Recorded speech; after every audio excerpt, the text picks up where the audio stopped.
जाती है, पेशेंट की प्रेजेंट में क्या कंप्लेंट आ रही है। इसके अलावा पास्ट मेडिकल हिस्ट्री जो है वो भी ली जाती है। इसकी लो बर्थ वेट जो है या कंजेनिटल कोई माल फॉर्मेशन है उसकी भी जानकारी ली जाती है। इसके अलावा फैमिली हिस्ट्री जो है वो भी इसमें ली जाती है। दूसरा फिजिकल एग्जामिनेशन किया जाता है।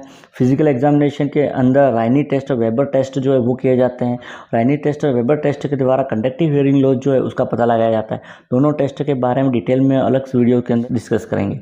तीसरा ऑडियोमेट्री जो है वो की जाती है। ऑडियोमेट्री के द्वारा हियरिंग लॉस कितना हो रहा है या सुनने की क्षमता जो है उसका आकलन किया जाता है।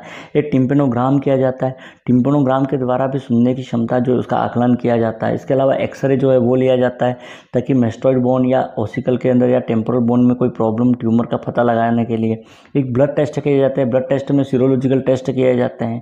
तो ये तो इसका डायग्नोस्टिक इवैल्यूएशन जो है वो हो जाएगा। फिर आता है इसका मैनेजमेंट। तो मैनेजमेंट के अंदर एक तो मेडिकल मैनेजमेंट होता है।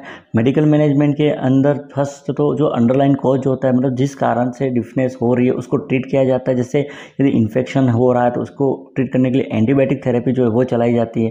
अगर ईयर कैनाल के अंदर ऑब्स्ट्रक्शन हो रहा है तो ईयर वैक्स जो है उसको रिमूव किया जाता है। ईयर वैक्स को रिमूव करने के लिए ओरल टॉयलेटिंग मतलब ईयर इरिगेशन जो है वो भी किया जाता है। थर्ड, इन्फ्लामेशन जो हो रहा है उसको कम करने के लिए कॉर्टिकोस्टेरॉइड थेरेपी जो है वो चलाई जाती है। अगला हियरिंग के अंदर असिस्ट किया जाता है। इसके लिए उसको हियरिंग एड जो होता है वो प्रोवाइड कराया जाता है। हियरिंग एड एक डिवाइस होता है और ये डिवाइस क्या करता है कि साउंड जो होता है उसको एम्पलीफाई करने का काम करता है। मतलब ये साउंड जो है उसको तेज कर देता है और तेज करने के कारण से उस पर्सन जो है उसको सुनाई देता है। इसके अलावा साइन लैंग्वेज जो है वो सिखाई जाती है। साइन लैंग्वेज के अंदर हैंड की मूवमेंट और फेशियल एक्सप्रेशन बताया जाता है और उसके द्वारा कम्युनिकेशन जो है वो उसको बताया जाता है। तीसरा, उसके अंदर ओरल रिहेबिलिटेशन किया जाता है। ओरल रिहेबिलिटेशन के अंदर बहुत सारी टेक्निक होती है। उन टेक्निक के द्वारा उसको कम्युनिकेशन स्किल जो है उसके बारे में सिखाया जाता है। ओरल रिहेबिलिटेशन को हम अलग वीडियो के अंदर डिस्कस करेंगे।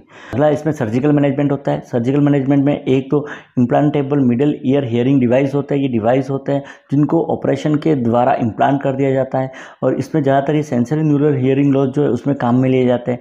ये क्या करते हैं कि साउंड वेव जो होते हैं उसको इलेक्ट्रिक सिग्नल में बदलते हैं और इलेक्ट्रिक सिग्नल में बदलने के बाद वो ऑडिटरी नर्व को भेजते हैं, वहाँ से ब्रेन में जाता है और हमें सुनाई देता है।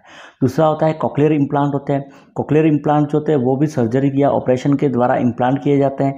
ये भी एक प्रकार का इलेक्ट्रिक डिवाइस होता है जो कि क्या करता है, साउंड जो है उसको रिसीव करता है और रिसीव करने के बाद उसको इलेक्ट्रिक सिग्नल के अंदर कन्वर्ट कर देता है। यही इलेक्ट्रिक सिग्नल जो होता है वो कोक्लिया जो होता है उसके अंदर जो इलेक्ट्रोड होता है वो उसको रिसीव करता है और रिसीव करने के बाद फिर उसको क्या करता है, ब्रेन तक पहुंचाने का काम करता है। तो ये कॉक्लियर इम्प्लांट होते हैं। इसके अलावा अंडरलाइन कॉज के आधार पर सर्जरी की जाती है जिसमें एक तो मारिंगोटोमी की जाती है जिसमें टिम्पेनिक मेम्ब्रेन जो है वहाँ पर इंसिजन लगा के मिडिल ईयर में जो फ्लूइड कलेक्ट हुआ है उसको रिमूव कर दिया जाता है ताकि वहाँ पर सुनाई दे। दूसरा, टिम्पेनोटोमी की जाती है। टिम्पेनोटोमी के अंदर टिम्पेनिक मेम्ब्रेन जो उसमें छेद कर दिया जाता है और छेद के माध्यम से मिडिल ईयर में जो भी फ्लूइड का कलेक्शन हुआ है उसको रिमूव कर दिया जाता है ताकि कंडक्शन हियरिंग लॉस जो है वो ठीक हो सके। एक स्टेपेडेक्टोमी की जाती है। स्टेपेडेक्टोमी जो है उसके द्वारा कंडक्टिव हियरिंग लॉस जो है उसको करेक्ट किया जाता है। इसमें ओसिकल जो होती है बोन के उसको रिपेयर किया जाता है।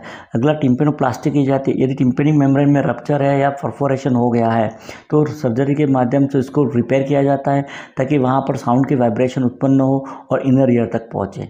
तो ये तो इसका सर्जिकल मैनेजमेंट जो है वो हो जाएगा। नर्सिंग मैनेजमेंट के लिए आप ओटाइटिस मीडिया जो है उसमें दिया गया वो देख सकते हैं।